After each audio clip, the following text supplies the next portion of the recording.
Good morning, everybody. It's Kula Dula from RawStocks. We have another edition of our pre-market prep this morning, and today Captain Condor is doubling down. So will he be right this time? This is a couple days in a row that he has lost, him and his crew. Is he going to hit today or not? That's what we're going to go over, and we're going to go over some different setups today. I'm going to try to blaze through this just a little bit, so bear with me. Let's get started.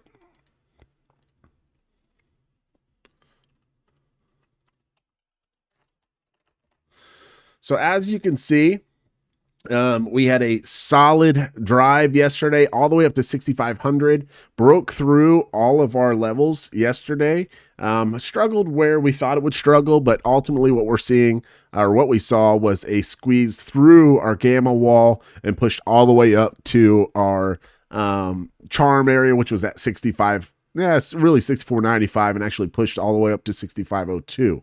So is this going to get continuation? That's what it seems to look like, but we're going to dive into that now.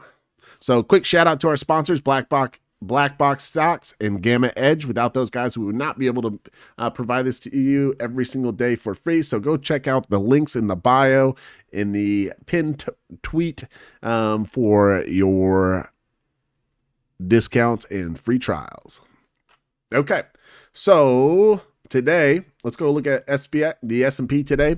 We're seeing the Condor set up here, right? Between 45.50, or excuse me, 64.50 and 65.40 today. Okay, so that is the upside. We have a pretty decent short here as well at 65.05. It's kind of interesting. That's from the spread. But right now, we don't really have a tremendous amount of overhead pressure. There's a little bit up here, but right now it looks all green, trying to drive us up to that 65.40 zone, okay? That is what we're looking at. And we need to mark this out on our day trading account. So I started to do it, but I'm not finished yet. So you can see we found that bounce right off where we thought we would find that bounce off of 64.45, and currently it just ripped right off of that. So if you played the bottom to the top, virtually from 64.45 to 64.80, where we thought the top side would go, well, bravo to you. Well, you're going to have another opportunity today to look at that, as the gamma wall is all the way up here at 65.40. You're going to find resistance into 65.35 as well. So we'll mark this out. So 65.35, we'll mark this out as resistance here, this whole zone. And we're going to find 65.05 transitional zone. So we're virtually bullish all the way down to 64.55. So it wouldn't surprise me. Let me look at that one more time. 64.55. So that's going to rise up here. 64.55. And let's look, 64.50 to the downside. It's kind of interesting that it has the demand down at 64.35. I think that's an error. That's interesting that it has that right there. 65.35. Oh, no. Sorry, my bad. I read that wrong. Okay, so this is kind of what we look like. So this is very bullish. Any dip buying right here is appropriate. There's no great setup for you here. Okay, as we stand, we're opening roughly 10 years crossing 4.06. I just got an alert. Let's take a look at the 10-year real quick. So dropping.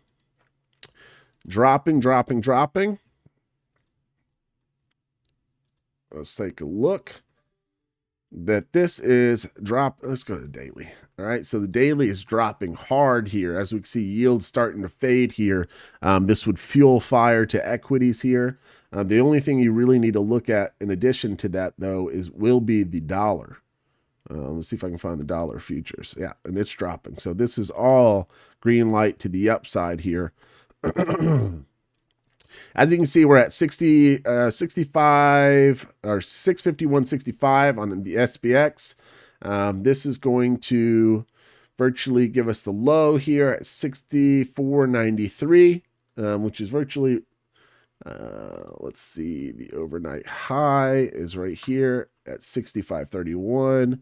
And the low is right here at 64.93. So keep an eye on both those levels there. You can apply them. The overnight high, 65, what did I say, 31? 65.31.4. Overnight high, 65.31. I'll just put it right there. That's fine. That is the overnight high there. It's probably this morning realistically, but you're watching that high right there as we open, right? And where we open at. We're near this zone. So is this an area where you should look to go short? Yeah, guys, there is nothing that says, virtually short the hell out of this thing, but I will be buying another short into this zone. Okay. I'll be looking for this to probably come and visit towards 6,500 and down towards 65.93, because this is the way you play it. All right. This is just what you do. You play the setup and you don't think about bias. You don't think anything. We're in this zone. We have to short it. All right. Now, will it recover? Probably. Will it sit on 6,500 today? Maybe. It will really have to see kind of how the data dials in towards the end of the day. But as of right now, there's nothing fantastic about this play here. Everything is screaming bullish. You can go short here, but if you do pop over the top of 65.40, it could drive us to start squeezing towards some upside targets. If you take a look at the data on SPY,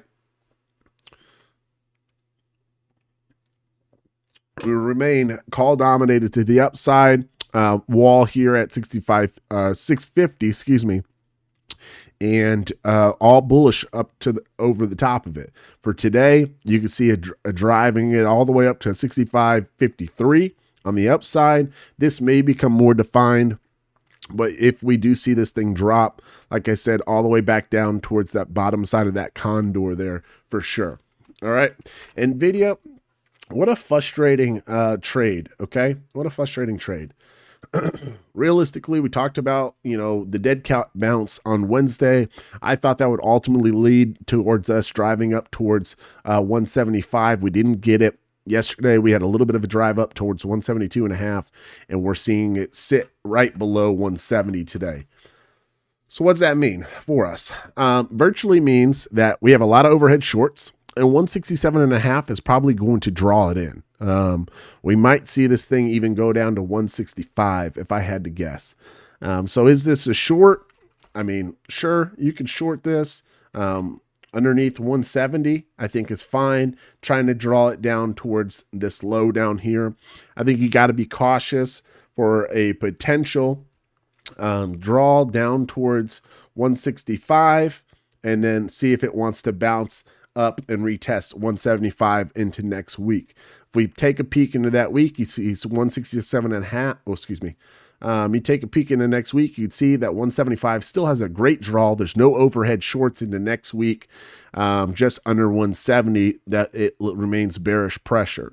Now, with that being said, you look at the overall here, you can see that 167.5 is a strong bearish floor. A bullish floor, and that anything below that would cause us to definitely have some negative pressure. We haven't had overhead shorts on the full complex in quite some time. You're starting to see some of those added. So take note of that. However, we still remain call dominated, still very positive. So I got burnt on my 180 calls, but I will be probably opening up some 175 calls for next week again, and see if we can get that drive up towards 175. If we do go and visit 167.5 today, that would be a swipe of the low. And then I would like to see a recovery. So watch the swipe of the low, watch a recovery back over 167.5. Even if we do get the 165 visit today, I still would like to see this thing really come back over the top of 167.5 for me to feel confident for a swing into next week. See if we can get that 175 visit into next week. All right. If we pop over the top of 170, 172.5 would likely be my my exit for any type of bullish call if you go over the top of it. I don't particularly like the calls today on this, but I think you need to monitor that very closely. Taking a look at Tesla, nice pop. Honestly, I thought we had the high of the week in. I really thought if we lost this area yesterday that we would see this thing kind of fall down and try to chase these lows. Clearly, I was wrong. I'll man up to that for sure. But I think you need to know that 350 is still the wall today on Tesla. Nothing's changed in regards to that. Let's take a look at the data. 350 wall, still a very nice bullish run here in regards to data. Take a look at today. You can see that 350 is kind of virtually where our wall is on the supply side here. Will we get over the top of it? I highly doubt it. I wouldn't be surprised to see us swipe this high here and then really struggle between 350, and you might even see some type of pullback, drawing it down towards 340 into that 337.5. Maybe a close near this range wouldn't surprise me. Okay. Look into next week. 350 still remains the same. No overhead shorts, still call dominated. If it does break through 350, you could see 370 on the horizon and potentially 400 into the end of the month. There's just no overhead shorts. It's green light on Tesla if we break over the top of 350 for a continued movement. All right. I thought we'd get this breakdown and chase this low. If we don't get over 350, I still think this has potential. Okay, we'd have to watch and see how we respond to 350 today on Tesla. All righty. All right, so we'll do a quick little blast of a couple things. These are going to be full complex numbers that you are seeing here. Taking a look at Meta here. Meta is an interesting one. Okay. Meta is very interesting. 750 being our call wall here. If we do mount this, this could lead us towards a move towards 770 and all the way up to 770 and all the way up to 800. So you need to be watching Meta very closely for a potential bounce off of 750 for a continuation up towards that 780 area next week. Microsoft, it's finding itself in a very strong bullish case here. Need to watch for a move up towards that 520 area before we potentially see some type of level of pullback. It looks like it's got a green light here holding over the top of 505, creating some type of base here. You can see that a lot of times we'll create this base, we'll see a fake out to the downside, and then we see distribution towards the upside. We got the fake out here, and now it kind of held its base, and we're seeing a little bit of a breakout here. I'm not so sure that we're going to get a full move today, but you need to be watching Microsoft for recovery up towards that 520 and 530 area for sure. Apple, I think we're just going to hold 240 today. We talked about this yesterday. There was a couple different plans. You could watch this area here to be a breakdown at 240 and see if it wanted to roll back over towards Wednesday's open. Currently, 240 still remains the wall. I would watch and see how this responds here. If we do get a break and then a breakdown below this, I wouldn't be against taking the short here, looking to chase this down into 237 and 235 into next week. Wouldn't be afraid to swing that. Okay. And Baba, we took some calls on this yesterday. 135 Gex wall here indicates that we should close out our calls, at least majority of them, into this wall here. Okay, so as we open, we're going to have a strong gain. We'll close these out for majority of them and see if it wants to get a continuation up towards 140 is what I was kind of looking at into next week. But we'll take some profits here and kind of leave a runner, see if it wants to make its way up to 140 next week. All right. Hey, listen, that's going to be it for today. If you're interested in what we're doing, how we trade, and you want access to our 5 analysts that are constantly pressing out different trade ideas, everything is logged. Everything is instant with us. We're continuing to grow. Come join our community. It's at RawStocksLLC.com, or of course, you could use the links in the bio. Thanks for tuning in today. Make sure you subscribe and like. And until next time, we'll catch you later. Have a great weekend.